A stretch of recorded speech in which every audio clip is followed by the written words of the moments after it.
Boa tarde, oitavo ano.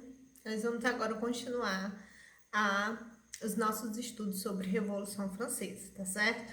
É um conteúdo muito longo, tá? Eu já expliquei isso para vocês, então, assim, para que não haja atropelamento de conteúdo, para que vocês consigam acompanhar direitinho, eu vou dividir ao máximo esses vídeos explicativos, tá certo? Vocês podem acompanhar no livro de vocês, da página 91 até a 94, onde nós vamos falar da Assembleia Constituinte, da convocação dos Estados Gerais e todo o processo que se desenvolve a Revolução Francesa.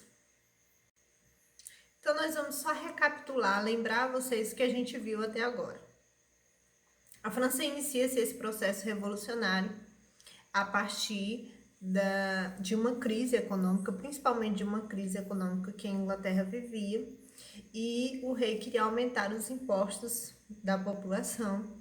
E para isso, ele a princípio vê a necessidade de se convocar uma reunião. Essa reunião é chamada de Assembleia dos Notáveis, porque só participavam dessa reunião apenas primeiro e segundo estado, ou seja, clero, igreja, no caso, Igreja Católica, e a nobreza, certo?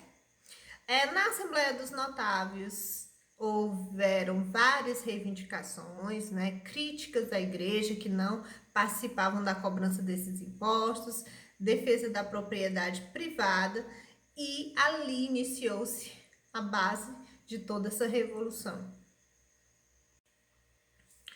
Quando o rei convoca a Assembleia dos Notáveis, ele percebe a insatisfação da população como um todo, inclusive até dos nobres. E ele é pressionado a convocar uma outra assembleia, só que uma assembleia com todos os estados, ou seja, primeiro, segundo e terceiro estado. Essa reunião ela era conhecida na França como a Assembleia dos Estados Gerais, porque estava ali os três estados. Então, o que acontecia? Existia isso na França há muito tempo que não se convocava a reunião dos três estados. Não havia necessidade, até porque o rei, como eu disse para vocês, era um rei absolutista, ele decidia tudo praticamente sozinho. Mas ele pressionado, e eu já falei anteriormente, na Assembleia dos Notáveis está lançada a base revolucionária. Tudo começa ali. E aí ele decide convocar a Assembleia dos Estados Gerais, e ela acontece em 1789, que é considerado o marco inicial da Revolução Francesa, porque também é nesse ano em que ocorre a emblemática tomada da Bastilha, que eu vou falar posteriormente a vocês. Então, assim, na Assembleia dos Estados Gerais, inicia-se de fato essa revolta, a propagação da Revolução.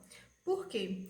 Porque na Assembleia dos Estados Gerais, embora se tenha convocado essa reunião e essa reunião aconteça no Palácio de Versalhes, os três estados se reúnem, era uma reunião que, em relação ao voto, não beneficiava o terceiro estado, porque embora o terceiro estado tivesse maior quantidade de pessoas, o voto não era por cabeça, o voto era por estado. Então, o primeiro estado tinha direito a um voto, o segundo estado tinha direito a um voto e o terceiro estado tinha direito a um voto. Então, assim, primeiro e segundo estados, eles votavam em comum, porque eles tinham interesse em comum, que era manter a sua inserção dos impostos. Eles não pagavam impostos. E o terceiro estado estava ali sozinho para votar por si próprio. Então, assim, é aí que essa propagação da revolução se dá, porque existe uma revolta muito grande, um descontentamento muito grande.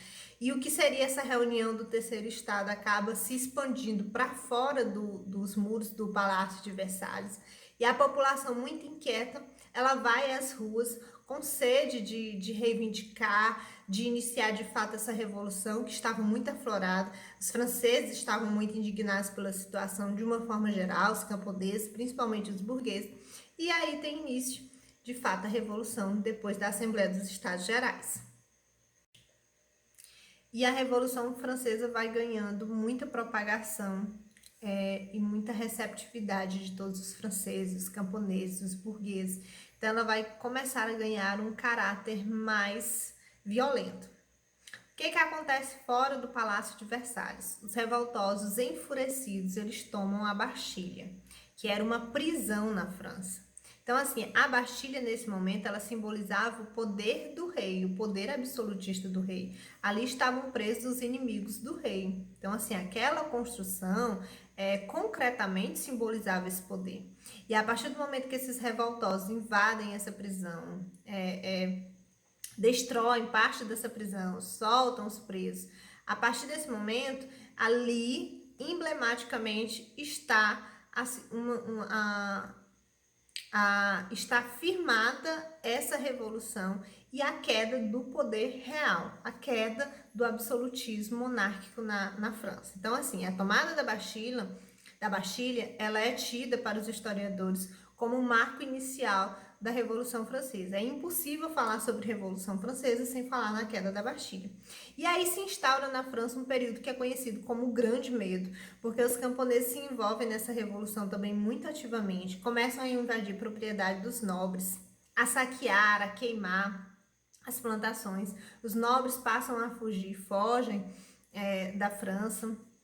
E quanto mais o tempo passa, mais os ânimos vão ficando muito acentuados no sentido revolucionário na França, e isso vai implicar em grandes transformações sociais. Neste momento, o rei se dá conta de que o problema era bem maior do que ele imaginava. De fato, acontecia ali uma revolução de grande proporção, que seria bem maior do que aconteceu na Inglaterra. E o rei, nessa situação, ele decide, muito pressionadamente e cedendo. E aí que acontece a Assembleia Nacional Constituinte, que era o quê? O que é uma Assembleia Nacional Constituinte? É a reunião para que se possa elaborar uma Constituição. Para a França era a primeira Constituição, por quê? Porque na França o que existia era uma monarquia absolutista, então o rei não precisava de uma Constituição. E essa Constituição agora para a França representaria a queda não total do rei, porque o rei continuava governando a França, mas o rei ele teria um limite de governo, ele não estava sobre a Constituição, muito pelo contrário, a Constituição estaria acima do rei, do poder real. Então, em 1789, que é o ano que marca a Revolução Francesa e que vai determinar aí o que os historiadores entendem como passagem da Idade Moderna para a Idade Contemporânea, que é a Revolução Francesa, especificamente no ano em que se há a tomada da Bastilha. Nesse ano também acontece a promulgação dessa Constituição, né? Essa primeira fase da Constituição Republicana, que determina a queda do poder real, a queda do poder absolutista que o rei possuía na França, no caso, o rei Luís XVI. A Assembleia Nacional Constituinte, ela começa em 1789, eles se reúnem para elaborar essa Constituição, mas essa Constituição ela só vai ser promulgada em 1791, porque se demora para se elaborar uma Constituição. Mas ela vem com significativas transformações na sociedade francesa. Nós vamos ver algumas das principais. Olha, nós temos aí um documento à parte, que é chamado de Declaração dos Direitos do Homem e do Cidadão. E é um documento muito importante para a França, para a Europa e depois para todo mundo que vai se espelhar nesse documento. Esse documento dá direito à liberdade individual do homem. Ele pode ter direito à sua propriedade privada e ter o seu direito de liberdade enquanto cidadão de se manifestar, inclusive se manifestar politicamente. Então, é algo muito significativo para a França, mas para a Europa como um todo. A extinção dos privilégios feudais, né, da nobreza, que estavam acima dos outros grupos sociais porque eram grandes proprietários de terra. A aprovação da Constituição Civil do Clero, a Igreja Católica perde terras a partir dessa Constituição. O Estado confisca terras da Igreja Católica e essa Constituição, que é promulgada em 1791, ela estabelece o voto. Por quê? Porque a monarquia absolutista estava ficando para trás, não existiria um rei que mandava em tudo e em todos mais na França, e o cidadão francês ele poderia votar. Então aí nós temos o início de uma democracia, que não é uma democracia de fato plena, porque o voto é instituído a partir do voto censitário, que é o quê?